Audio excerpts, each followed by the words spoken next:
Hello friends, मैं हूं विश्वजीत कुमार। स्वागत करता हूं आप सबका एक बार फिर से एजुकेशन के इस डिजिटल प्लेटफॉर्म पर, जहां पर हम और आप स्टडी करते हैं फिजिक्स का। फिजिक्स का आज का सेशन मॉडर्न फिजिक्स के लिए है और मॉडर्न फिजिक्स में हम लोग परमाणु एवं परमाणु की संरचना वाला चैप्टर को देख रहे हैं। परमाणु एवं परमाणु की संरचना के चैप्टर्स का यह फोर्थ लेक्चर है और इससे पहले हमने 3 लेक्चर्स में यह देखा है कि कैसे कोई भी पदार्थ परमाणुओं से मिलकर बना होता है और परमाणुओं का क्या स्ट्रक्चर होता है और परमाणुओं के डिफरेंट कॉन्सेप्ट के बारे में। परमाणु एवं परमाणु की संरचना की स्टडी में अलग अलग साइंटिस्टों ने अपना अपना योगदान दिया है और उन्हीं साइंटिस्ट के द्वारा दिए गए कॉन्सेप्ट को मॉडल बताकर हम लोग उसका स्टडी कर रहे हैं। आज का जो चैप्टर चलेगा वह चलेगा रदरफोर्ड के कमियों के बारे में, यानी कि रदरफोर्ड ने जो भी कॉन्सेप्ट दिए, जो भी मॉडल्स दिए, उस मॉडल्स में क्या कमी रह गई थी, उस कमियों के बारे में आज का जो हमारा सेशन चलने वाला है। इससे पहले का जो 3 लेक्चर है, उस 3 लेक्चर में हमने जो कुछ भी पढ़ा है उसका एक छोटा सा ओवरव्यू देख लेते हैं। दरअसल हमें आज पता है कि कोई भी पदार्थ परमाणुओं से मिलकर बना होता है और वह परमाणु दूसरे परमाणविक कणों से मिलकर बने होते हैं और वह परमाणविक कण कहलाता है इलेक्ट्रॉन, प्रोटॉन और न्यूट्रॉन, जिसे हम सब एटॉमिक पार्टिकल्स कहते हैं। ये पार्टिकल्स परमाणु के अंदर डिफरेंट परिस्थिति में रहता है। आज हमें ये पता है कि कोई भी परमाणु है उसमें इलेक्ट्रॉन नाभिक के चारों ओर डिफरेंट ऑर्बिट्स में अपनी ही कक्षाओं में अपनी ही एनर्जी के साथ घूमता है और जब वह अपनी ही कक्षा में घूमता है तो किसी भी प्रकार का ऊर्जा का उत्सर्जन, विकिरण का उत्सर्जन यानी कि किसी भी तरह का ऊर्जा की क्षति नहीं करता है। इसके अलावा जो प्रोटॉन और न्यूट्रॉन्स होते हैं वह नाभिक के अंदर बहुत ही न्यूक्लियर फोर्स के कारण एक दूसरे के साथ क्या होता है, बॉन्डिंग के साथ बंधे हुए रहते हैं। आज हमको ये पता है, बट पहले ऐसा नहीं था। अलग अलग साइंटिस्टों ने अपनी रिसर्च के आधार पर इस कॉन्सेप्ट को बता पाए। तो सबसे पहले इसी संदर्भ में, यानी कि परमाणुओं की स्टडी के संदर्भ में सबसे पहले आए थे डाल्टन। डाल्टन ने जो भी सिद्धांत दिया था वह सिद्धांत बुरी तरह से फेल हो गया, क्योंकि उनका कहना था कि सबसे छोटा जो कण होता है वह परमाणु होता है। परमाणु को किसी भी विधि द्वारा, ना तो रासायनिक विधि द्वारा और ना ही भौतिक विधि द्वारा उसे ब्रेक किया जा सकता है। तो उन्होंने पूरी तरह से गलत बात कहा। उसके बाद आए थॉमसन। थॉमसन ने ये कहा कि कोई भी परमाणु है धनात्मक आवेशों का एक गोला है और उस गोले के अंदर जगह जगह पर इलेक्ट्रॉन धंसे हुए होते हैं। उन्होंने न्यूट्रॉन के बारे में कुछ भी नहीं बताया। अब यदि उन्होंने न्यूट्रॉन के बारे में कुछ नहीं बताया तो पूरी तरह से उनका भी कॉन्सेप्ट गलत साबित हुआ। उसके बाद एक एक्सपेरिमेंट हुआ जो गाइगर एंड मार्क्सडन ने किया। गाइगर एंड मार्क्सडन चूंकि रदरफोर्ड के स्टूडेंट थे, इसलिए उनके द्वारा किए गए कार्यों को रदरफोर्ड का अल्फा किरण प्रयोग कहा गया।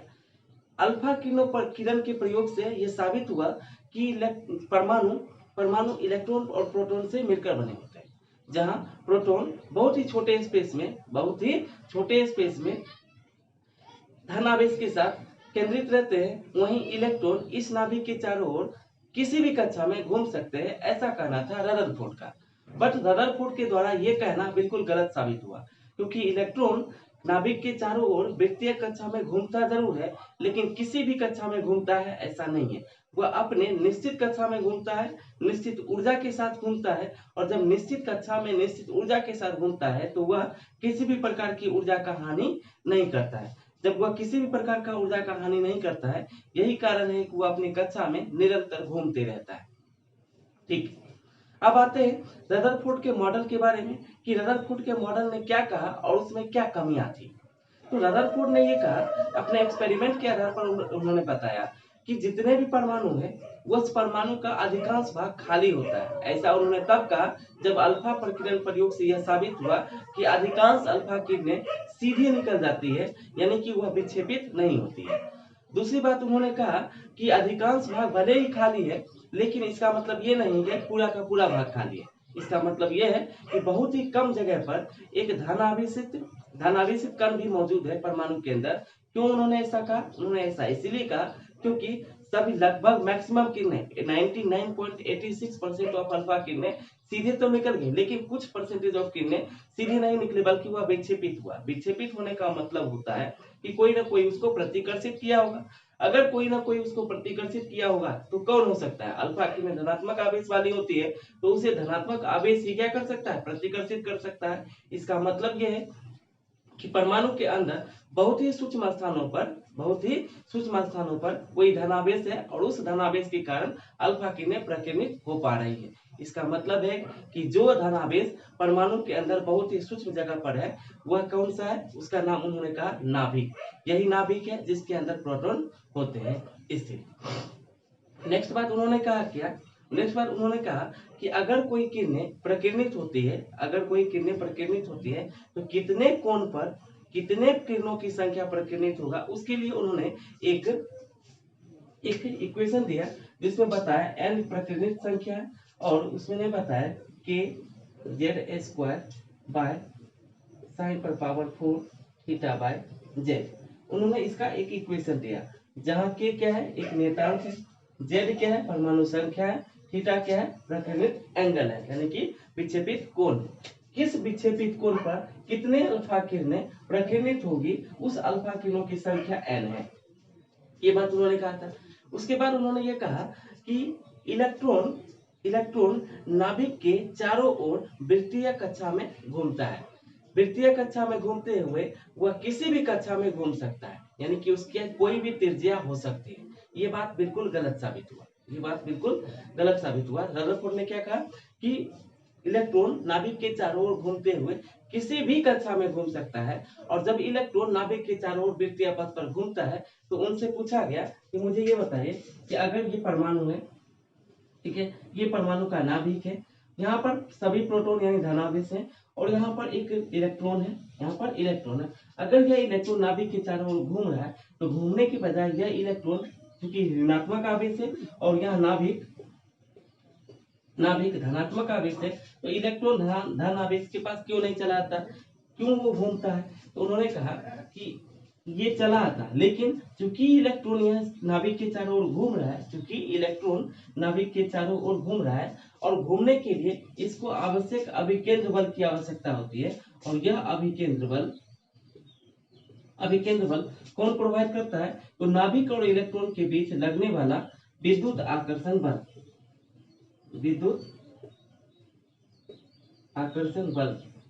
कौन पूरा करता है, तो अभिकेंद्र बल। अब यह अभिकेंद्र बल v वेग से घूमता है, इसका mass of electron mass m है, v वेग से r त्रिज्या पर घूमते रहता है, तो अभिकेंद्र बल कितना होगा, mv²/r।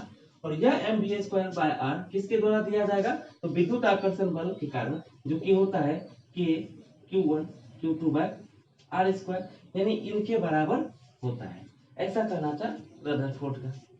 अब देखिए रदरफोर्ड की सारी बातें सही है, लेकिन उन्होंने एक जो बात ये कहा कि इलेक्ट्रॉन ये परमाणु है, ये नाभिक है और इलेक्ट्रॉन किसी भी कक्षा में घूम सकता है। ऐसा है क्या, किसी भी कक्षा में नहीं घूम सकता है, वो अपनी एक निश्चित कक्षा में घूमता है, और जब निश्चित कक्षा में घूमता है तो ऊर्जा का उत्सर्जन नहीं करता है। चलिए, तो ये बात आपको समझ में आ गया। आज का जो हमारा सेशन चलेगा है वो चलेगा रदरफोर्ड की कमियों के बारे में। देखिए रदरफोर्ड में के मॉडल में क्या कमी थी। रदरफोर्ड के मॉडल में कमी ये था कि उन्होंने ये कहा कि इलेक्ट्रॉन किसी भी कक्षा में नाभिक के चारों ओर घूम सकता है, जबकि ऐसा बिल्कुल भी नहीं है। ऐसा कब पता चला, कब वो गलत साबित हुए, जब उनसे एक सवाल किया गया मैक्सवेल के द्वारा। मैक्सवेल ने एक सवाल किया कि मुझे ये बताइए, मैक्सवेल के अनुसार त्वरित आवेश ऊर्जा का उत्सर्जन करता है। अब त्वरित आवेश ऊर्जा का उत्सर्जन करता है, इसका क्या मतलब होता है। इसका मतलब है कि फॉर एग्जांपल मैं आपको समझाना चाहता हूँ। न्यूटन ने क्या कहा था, न्यूटन के फर्स्ट नियम के अनुसार कोई भी ऑब्जेक्ट है, कोई भी पदार्थ है, वह अगर स्थिर अवस्था में है तो स्थिर अवस्था में तब तक रहेगा जब तक कि उस पर कोई एक्सटर्नल यानी बाह्य बल ना लगे। इसी के साथ उन्होंने ये भी कहा था कि अगर कोई ऑब्जेक्ट एक समान गति से एक ही दिशा में जा रहा है, अगर उसका गति एक समान है और दिशा भी एक समान है, तब वह उसी परिस्थिति में हमेशा रहेगा, और तब तक रहेगा जब तक कि उस पर बाह्य बल ना लगे। यानी कि उन्होंने दो स्थिति बताया, न्यूटन ने दो स्थिति बताया कि अगर कोई ऑब्जेक्ट एक जगह पर रुका हुआ है तो रुका ही रहेगा, वह उसकी मूल अवस्था होगी। अगर कोई ऑब्जेक्ट एक ही दिशा में जा रहा है और एक ही परिमाण के साथ जा रहा है, इसका मतलब उसका वेग समान है। अगर उसका वेग समान है तो वह हमेशा उसी वेग से चलता हुआ रहेगा, वो कभी भी नहीं रुकेगा और तब तक नहीं रुकेगा जब तक कि उस पर कोई एक्सटर्नल बाह्य बल ना लगे। जब तक हम बाह्य बल नहीं लगाएंगे तब तक वह उसी स्पीड से उसी समान वेग से चलता हुआ रहेगा। इसी को आधार बनाकर मैक्सवेल ने एक सवाल किया कि मुझे ये बताइए, अगर कोई परमाणु, ये परमाणु है, ठीक है, परमाणु का यह नाभिक है और नाभिक के चारों ओर इलेक्ट्रॉन है, यहाँ पर एक इलेक्ट्रॉन है। अगर यह इलेक्ट्रॉन नाभिक के चारों ओर घूमता है तो ठीक है, घूमने के लिए आवश्यक अभिकेंद्र बल की पूर्ति इन दोनों के बीच लगने वाले अभिकेंद्र बल, इन दोनों के बीच लगने वाले विद्युत आकर्षण बल के कारण हो सकता है, ये मानता। लेकिन मुझे ये बताइए, अगर यहाँ पर इलेक्ट्रॉन है, अगर ये घूमेगा, अगर ये घूमेगा तो कोई भी आदमी घूमता कब है, जब उसके पास एनर्जी होता है। तो इलेक्ट्रॉन के पास भी एनर्जी होगा, ऊर्जा होगा, और ऊर्जा होने के कारण ये क्या करेगा, इस पथ पर घूम सकेगा। अगर यह इस पथ पर घूम रहा है, अगर यह इस पथ पर घूम रहा है तो मुझे ये बताइए कि क्या ये वेग समान है।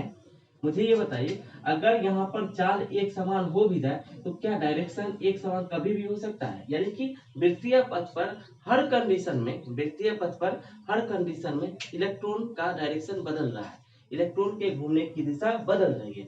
अगर इलेक्ट्रॉन के घूमने की दिशा बदल रही है तो इसका मतलब ये हुआ कि उसका वेग समान नहीं है, और यदि वेग समान नहीं है तो वेग में परिवर्तन की दर को हम त्वरण कहते हैं।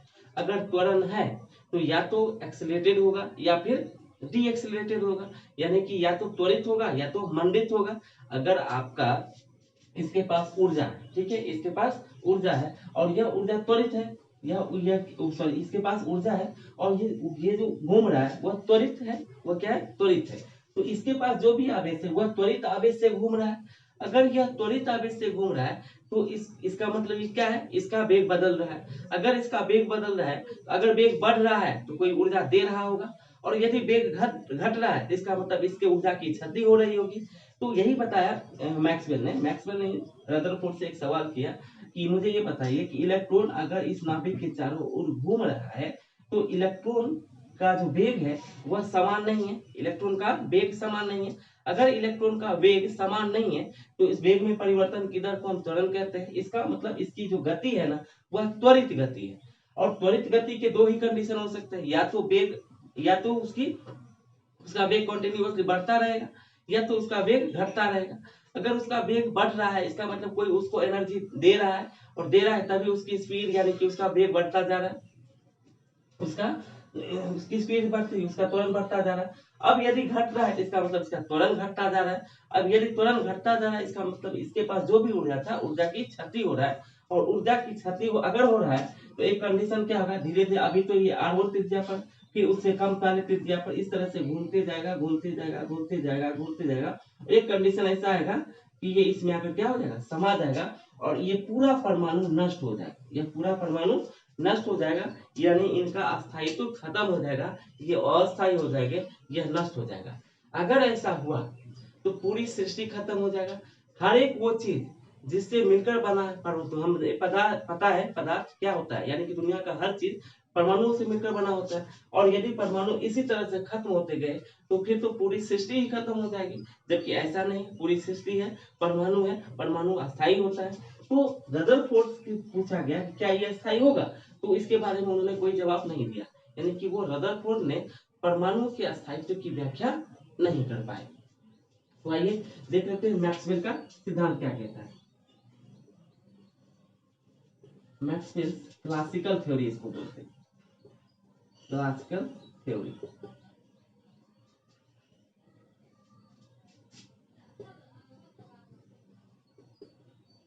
मैक्सवेल का सिद्धांत, मैक्सवेल के सिद्धांत के अनुसार, मैक्सवेल के सिद्धांत के अनुसार उन्होंने क्या कहा था कि त्वरित आवेश ऊर्जा का उत्सर्जन करता है, ऊर्जा का उत्सर्जन करता है। ऊर्जा का उत्सर्जन का मतलब होता है यह विकिरण निकालता है। इसका मतलब यह हुआ कि यह ऊर्जा की क्षति करता है, ऊर्जा की क्षति करता है, ऊर्जा की क्षति करता है। और यदि ऊर्जा की क्षति करेगा तब तो फिर क्या हो जाएगा, नष्ट हो जाएगा, फिर तो वो नष्ट हो जाएगा। तो उन्होंने इसके बारे में पूछा, तो रदरफोर्ड ने मैक्सवेल के इस सवाल का जवाब नहीं दे पाए। एक बार फिर से समझते हैं कि रदरफोर्ड ने क्या कहा, मैक्सवेल ने क्या सवाल किया, मैक्सवेल के कौन से सवाल का जवाब रदरफोर्ड नहीं दे पाए। रदरफोर्ड ने ये कहा था कि इलेक्ट्रॉन नाभिक के चारों ओर किसी भी कक्षा में घूम सकता है, उसे घूमने की पूरी आजादी है। और घूमते हुए हमें पता है कोई भी ऑब्जेक्ट जब सर्कुलर पाथ पर वृत्तीय पथ पर घूमता है तो घूमने के लिए उसको एक अभिकेंद्र बल की आवश्यकता होती है। अगर उसको अभिकेंद्र बल नहीं मिलेगा तो वह वृत्तीय पथ पर नहीं घूम सकता है।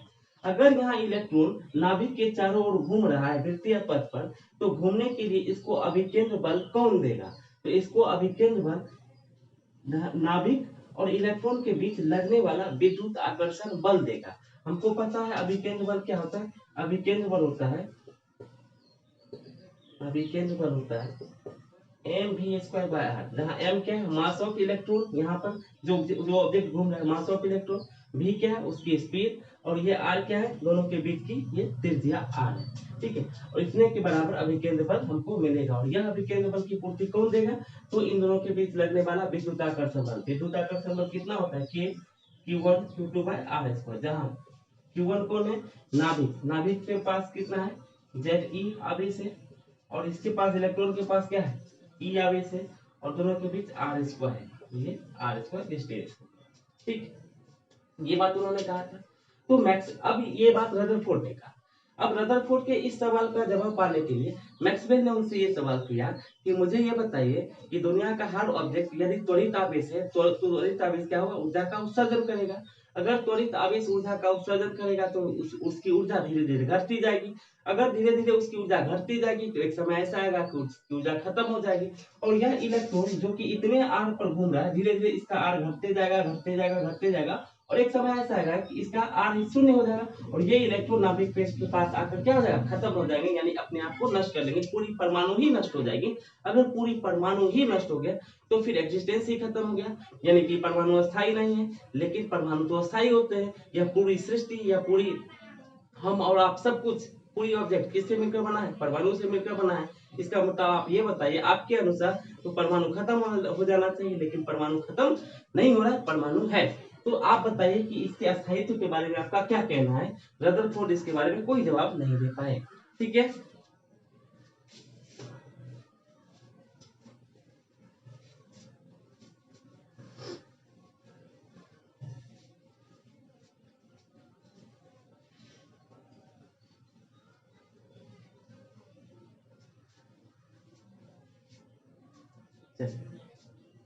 नेक्स्ट हम लोग देखते हैं कि रदरफोर्ड मॉडल की कमियां।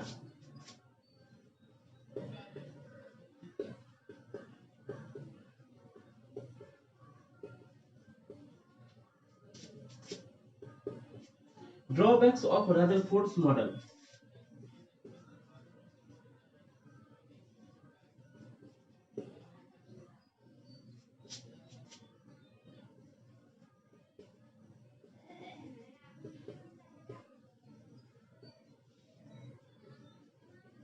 Drawbacks of Rutherford's model. सबसे पहले इन्होंने क्या कहा, रदरफोर्ड ने परमाणु के स्थायित्व के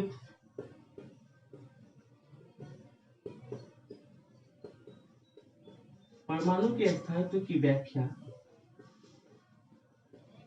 नहीं कर पाए। दूसरा, रेखीय स्पेक्ट्रम की व्याख्या भी नहीं कर पाए।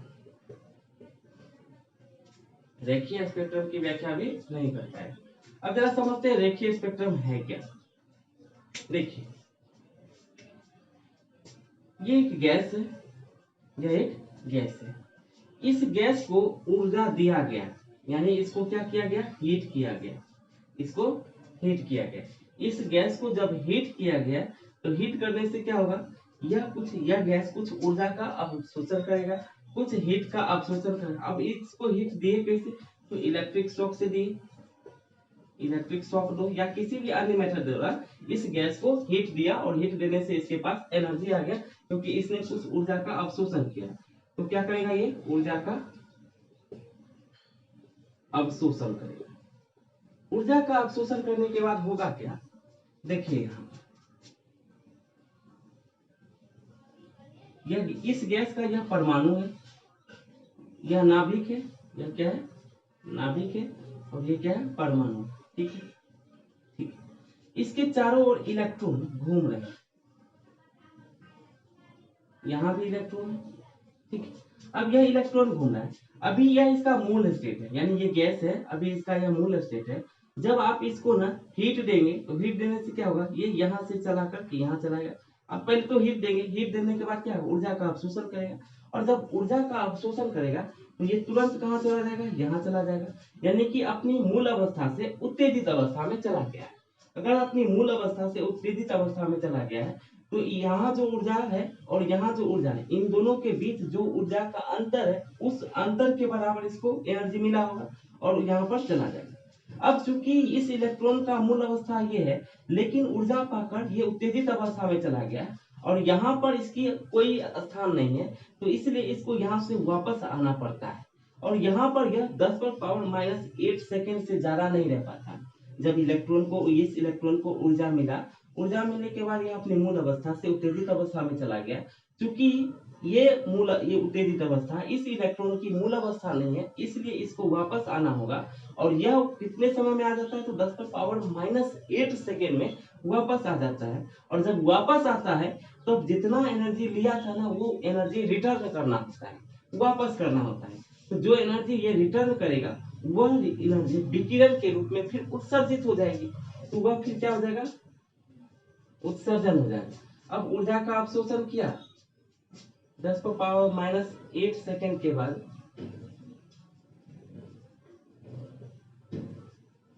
ऊर्जा का उत्सर्जन करेगा, ऊर्जा का उत्सर्जन करेगा। अब जो भी ऊर्जा का उत्सर्जन करेगा ना, उस ऊर्जा को यानी कि उस विकिरण को हम एक पर्दे पर प्राप्त करते हैं और देखना चाहते हैं कि यह पर्दे पर किस वेवलेंथ का बना रहा है। जब हम इसको एक पर्दे पर प्राप्त करते हैं तो उसको बोलते हैं स्पेक्ट्रम। उसको क्या बोलते हैं, स्पेक्ट्रम। तो जब स्पेक्ट्रम पर इस विकिरणित ऊर्जा का, इस उत्सर्जित ऊर्जा का हम स्पेक्ट्रम प्राप्त करते हैं तो कुछ इस तरीके से मिलता है मुझे।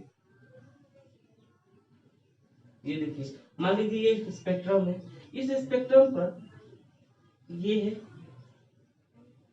ये है और फिर ये है। मान लीजिए ये वायलेट कलर है, इस वायलेट कलर का रेडिएशन का स्पेक्ट्रम मिला है, फिर मुझे ग्रीन कलर का स्पेक्ट्रम मिला है और फिर मुझे रेड कलर का स्पेक्ट्रम मिला है। समझने की कोशिश करते हैं कि वो क्या है। यह एक गैस है, गैस को ऊर्जा मिला, ऊर्जा मिला तो यह क्या करेगा, उस ऊर्जा को अवशोषित कर लिया। अब अवशोषित ऊर्जा के कारण क्या होगा, ऊर्जा इसका बढ़ गया। अब यह अपना मूल स्टेट छोड़ करके उत्तेजित अवस्था में चला गया। जब उत्तेजित अवस्था में चला गया तो 10⁻⁸ सेकेंड से ज्यादा वहां रह नहीं पाया, क्योंकि वह उसकी अवस्था नहीं है, उसकी मूल अवस्था नहीं है। हर एक इलेक्ट्रॉन अपनी मूल अवस्था में ही रह सकता है। अब यदि ऊर्जा का उत्सर्जन तो क्या करेगा, -1 सेकेंड 10⁻⁸ सेकेंड के बाद वापस अपने मूल स्टेट में आएगा। और जब मूल स्टेट में आएगा तो जो ऊर्जा यह लेकर गया था, अब उसी ऊर्जा को ये क्या करेगा, रिटर्न करेगा। अब जब उस ऊर्जा को रिटर्न करेगा तो वह ऊर्जा विकिरण के रूप में क्या हो जाएगा, उत्सर्जित हो जाएगा। अब जो ऊर्जा उत्सर्जित होगा उसी ऊर्जा को हम, उसी विकिरण को हम क्या करते हैं, एक स्पेक्ट्रम पर प्राप्त करते हैं। जब स्पेक्ट्रम पर प्राप्त करते हैं, जब उस पर्दे पर प्राप्त करते हैं तो हम क्या देखते हैं, यह है वायलेट कलर का यह वेवलेंथ, ये कौन सा है, ग्रीन कलर का वेवलेंथ, और ये क्या है, रेड कलर का वेवलेंथ। मान लीजिए फॉर एग्जांपल वायलेट जो है ना 3000 एंगस्ट्रॉम का है, वो ये कौन है, तो 4000 एंगस्ट्रॉम का है, और ये कौन सा है, 6000 एंगस्ट्रॉम का। बात समझने का कोशिश कीजिएगा। ये क्या है, वेवलेंथ, यानी कि वायलेट कलर का 3000 का वेवलेंथ होता है, ग्रीन कलर का 4000 का वेवलेंथ होता है, और आर यानी रेड का 6000 का वेवलेंथ होता है। अब यदि 6000 का वेवलेंथ इसका, 4000 का वेवलेंथ इसका, तो बीच में 3500 वाला कहाँ है, 3600 वाला कहाँ है, 3700 वाला कहाँ है, 3800 वाला कहाँ है। मेरा कहने का यह मतलब है कि रदरफोर्ड ने ये कहा था कि इलेक्ट्रॉन किसी भी कक्षा में घूम सकता है। यदि वाकई ऐसी बात है कि किसी भी कक्षा में इलेक्ट्रॉन घूम सकता है, तो मुझे ये बताए इलेक्ट्रॉन घूमते हुए यहाँ भी तो उसको आना चाहिए था, यहाँ भी आना चाहिए था, यहाँ भी आना चाहिए, बट वो डायरेक्ट यहाँ से यहाँ गया और डायरेक्ट यहाँ से यहाँ गया और डायरेक्ट यहाँ से यहाँ है, बीच में कहीं नहीं गया, बीच में कहीं नहीं गया। अगर बीच में रहता तो हमें बीच में कुछ ना कुछ मिलता, लेकिन नहीं मिला। इसका मतलब है कि ये जो रेखीय स्पेक्ट्रम प्राप्त हो रहा है, ये जो रेखीय स्पेक्ट्रम प्राप्त हो रहा है, इस रेखीय स्पेक्ट्रम के चर्चा यानी उसकी व्याख्या, रेखीय स्पेक्ट्रम की व्याख्या रदरफोर्ड के कारण समझा नहीं पाया गया। अब जब उन्होंने नहीं समझाया तो उनमें कमी बताया गया। एक पता चला क्या होता है स्पेक्ट्रम, मतलब ये है कि जो भी ऊर्जा उत्सर्जित हुआ है, वह ऊर्जा उत्सर्जित हुआ है तो कितने वेवलेंथ वाला विकिरण उत्सर्जित हुआ है, उसको एक पर्दे पर जब प्राप्त किया जाता है तो उसी को बोला जाता है स्पेक्ट्रम। यहाँ पर क्या उत्सर्जित ऊर्जा, जो भी ऊर्जा उत्सर्जित हुआ है हम उसको कंसीडर कर रहे हैं, इसके लिए इसको बोलेंगे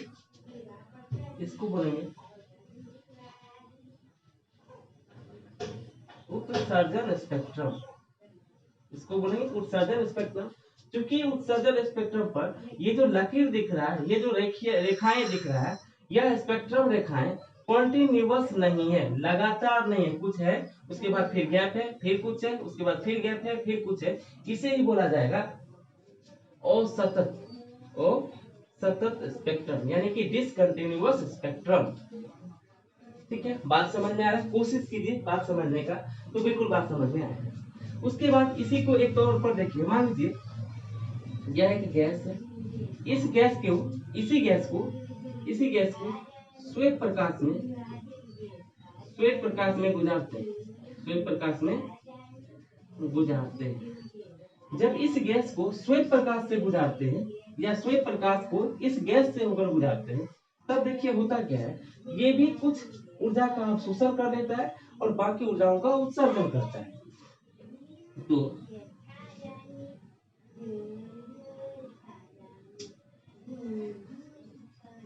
कुछ विकिरण या ऊर्जा का अवशोषण कर लेता है और फिर कुछ का उत्सर्जन करता है।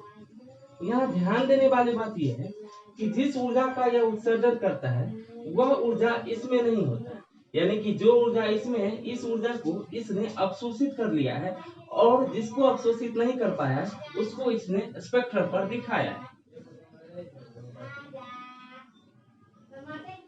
मान लीजिए ये एक स्पेक्ट्रम है, इस स्पेक्ट्रम पर ये जो लाइन है, इसमें वायलेट, ग्रीन और रेड नहीं है, बाकी सभी कलर है, बाकी दूसरे कलर है, लेकिन वायलेट, ग्रीन और रेड नहीं है इसमें, इसलिए इसको बोला गया अवशोषण स्पेक्ट्रम।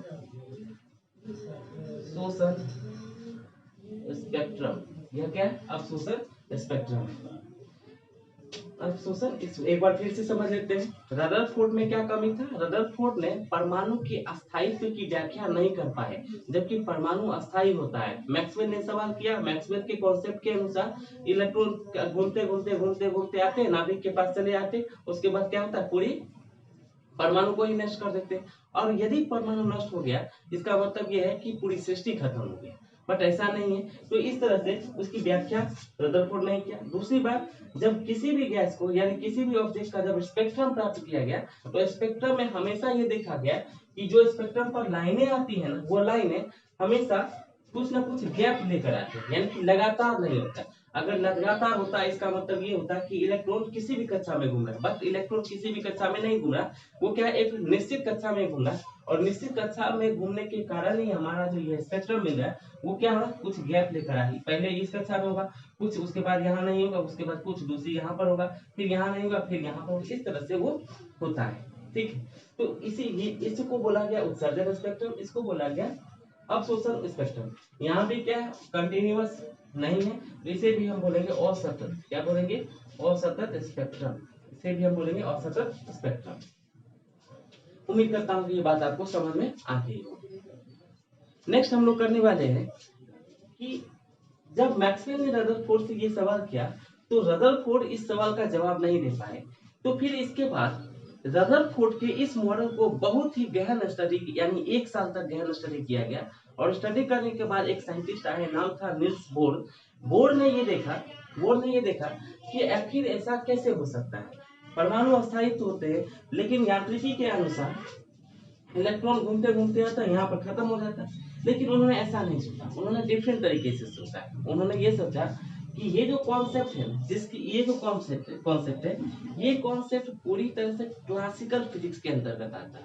लेकिन परमाणु के अंदर जिस कॉन्सेप्ट के कारण इलेक्ट्रॉन घूमते रहते हैं, वह क्लासिकल फिजिक्स से कभी भी प्रूफ नहीं किया जा सकता है। उसके लिए हम एक अलग फिजिक्स की कल्पना करेंगे, जिसे प्लांक का क्वांटम सिद्धांत कहा गया। जिसे क्या कहा गया? प्लांक का क्वांटम सिद्धांत। आइए समझते हैं कि प्लांक का क्वांटम सिद्धांत क्या था।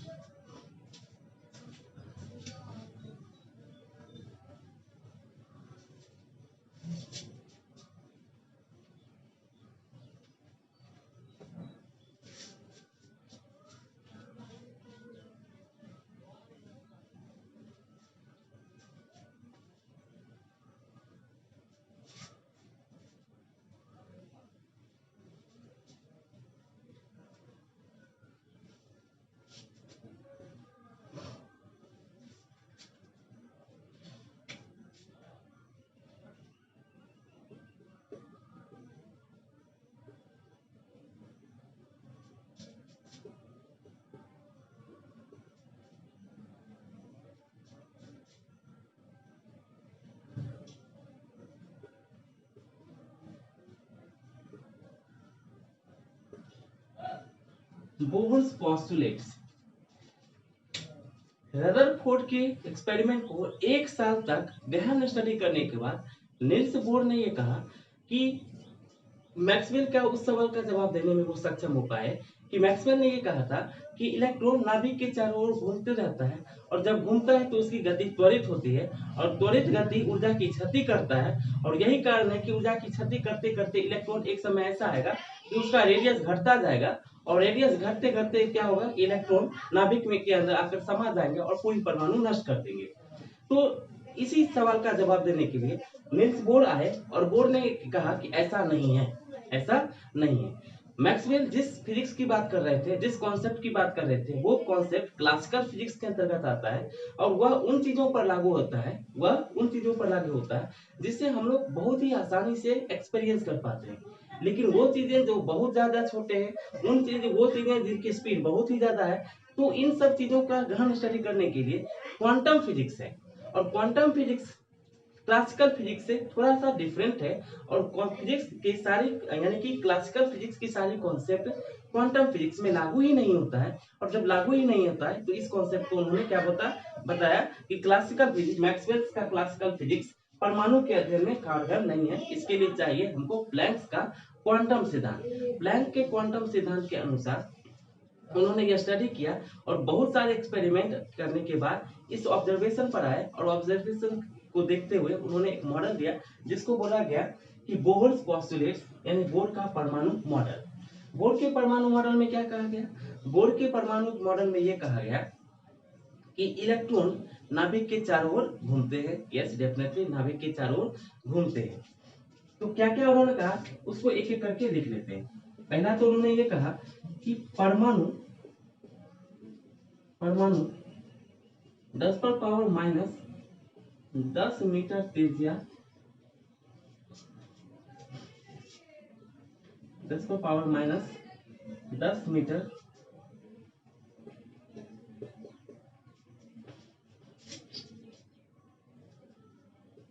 की आकार वाला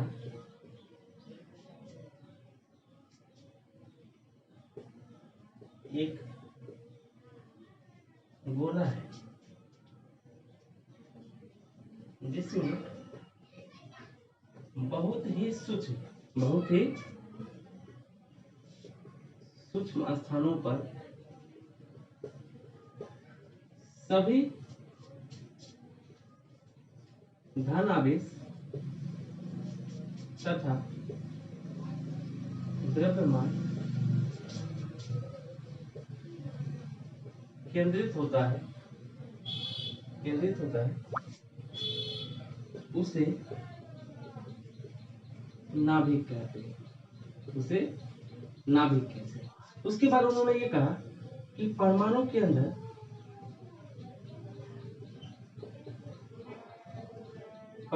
अंदर नाभिक 10⁻⁻15 मीटर का होता है। ठीक है। दूसरी बात उन्होंने क्या कहा कि परमाणु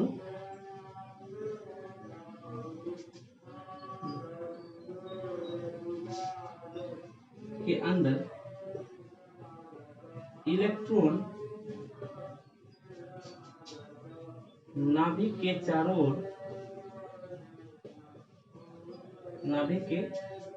ओर